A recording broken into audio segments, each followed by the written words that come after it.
Hello, অভিনব বলল। Hello tiger, আমি আকরাম বলছি। হ্যাঁ বলুন। তোমাকে আমি কারো সঙ্গে দেখা করাতে চাই।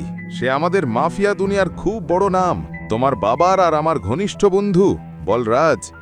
আমি চাই বলরাজ জানুক যে টাইগার ফিরে এসেছে। আজ সন্ধ্যায় হোটেল সাফায়ারে ডিনারের জন্য চলে আসো।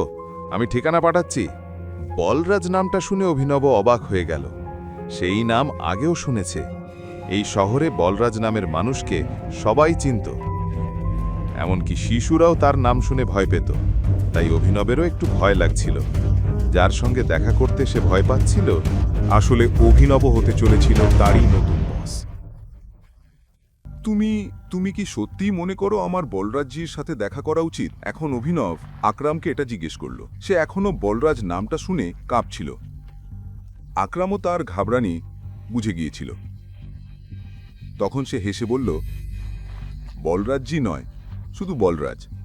তুমি টাইগার, আর জঙ্গলের সব জন্তু টাইগারের নামের সাথে জি লাগায়, কিন্তু টাইগার কারোর নামের সাথে জি লাগায় না।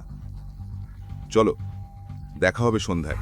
এতটুকু বলে আকরাম ফোনটা রেখে দিল, আর মুহূর্তের মধ্যেই অভিনবকে ঠিকানা পাঠিয়ে দিল। সন্ধ্যায় অভিনব হোটেল স্যাফায়ারে যাওয়ার জন্য তৈরি হতে শুরু করল। সে সাদা রঙের শার্ট আর কালো প্যান্ট পরে নিল। অভিনবের কাছে পড়ার মতো এর থেকে ভালো আর কিছু ছিল না। সে নিজের বাড়ি থেকে একটা ক্যাব নিল আর সোজা হোটেল স্যাফায়ারে পৌঁছে গেল।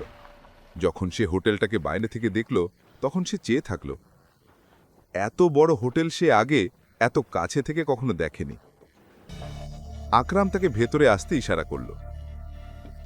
অভিনব আকরামের পেছনে হাঁটছিল। তার মনে হচ্ছিল বলরাজও তার ভারী পায়ের আওয়াজ নিয়ে পেছনে আসছে। কিছুক্ষণ পর তারা হোটেলের এক বিলাসবহুল ঘরের বাইরে এসে দাঁড়ালো। ভেতরে ঢোকার আগে এক চিফ সিকিউরিটি অফিসার তাদের কাছে এলো আর জিজ্ঞেস করল, welcome boss, can I get you something? Akram উত্তর দিল, হ্যাঁ, আমাদের কাছে কোন কোন লিকান আছে তার একটা লিস্ট পাঠিয়ে দাও। চিফ সিকিউরিটি অফিসার হেসে বলল, স্যার, যদি আপনি না চান তবে আমি সব নামই মুখস্থ বলে দিতে পারি। আমাদের কাছে স্কচ আছে, যেটার দাম 5 লাখ, ভোটকা 8 লাখ, উইস্কি 10 লাখ, আর জিন 12 লাখ। সব দাম শুনে অভিনব হতবম্ব হয়ে গেল। আকরাম বলে উঠল, আজ আমাদের এখানে খুব বিশেষ অতিথি এসেছেন, তাই সবচেয়ে দামি যেটা আছে সেটাই নিয়ে এসো, আর সঙ্গে বাকি সবও নিয়ে এসো। চিফ সিকিউরিটি অফিসার মাথা নেড়ে বলল, আন্ডারস্টুড স্যার। তারপর সে সেখান থেকে চলে গেল। এদিকে আকরাম বলরাজকে উদ্দেশ্য করে বলল, আমি তোমাকে এখানে একটা খুব জরুরি খবর দেওয়ার জন্য ডেকেছি। আমরা সঞ্জয়ের ছেলে টাইগারকে খুঁজে পেয়েছি, কিন্তু সে এখনো আন্ডার কভার আছে, তাই তোমার সাথে বাইরে মেলাতে পারিনি। আকরাম এতটা বলতেই দুইজন চিফ সিকিউরিটি অফিসার ভেতরে এসে ওয়াইন আর অন্যান্য জিনিস টেবিলে রাখল।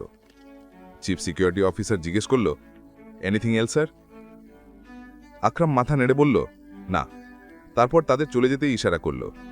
দুজন অফিসার সেখান থেকে বেরিয়ে গেল। এদিকে বলরাজ বোতলটা তুলে নিজের গ্লাসে ঢালতে শুরু করল।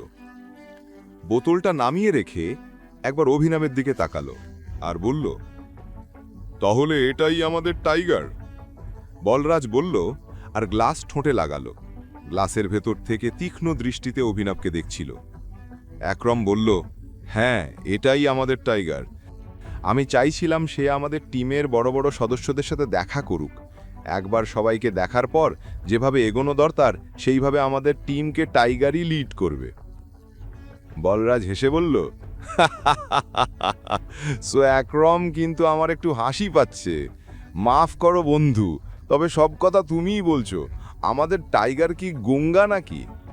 একরম তৎক্ষণাৎ বলল, তোমার টাইগারকে নিয়ে এভাবে কথা বলা উচিত নয়। এটা শুনে অভিনব হেসে ফেলল।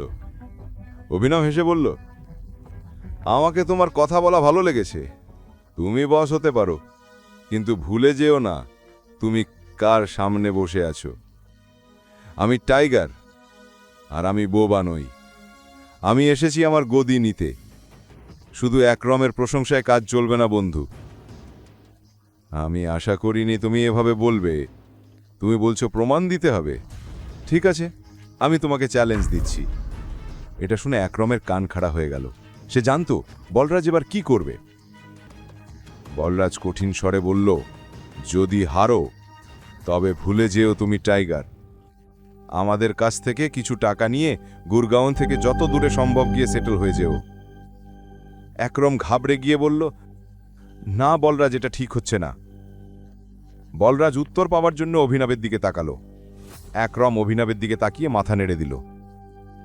অভিনব এবার একরমের দিক থেকে চোখ সরিয়ে বলরাজের দিকে তাকালো, নিজের গ্লাস তুলে নিল, এক নিঃশ্বাসে সব মদ গিলে ফেলল আর জোরে টেমিলে গ্লাস ছুঁড়ে মারল। অভিনব গর্জে উঠল, কবে হবে লড়াই? এটা শুনে বলরাজের মুখে হাসি ফুটল। একরমে তো তখনই মাথা ঘুরে গেল। এখনই পকেট এফএম অ্যাপ্লিকেশন ডাউনলোড করুন, লিংক বর্ণনায় দেওয়া আছে।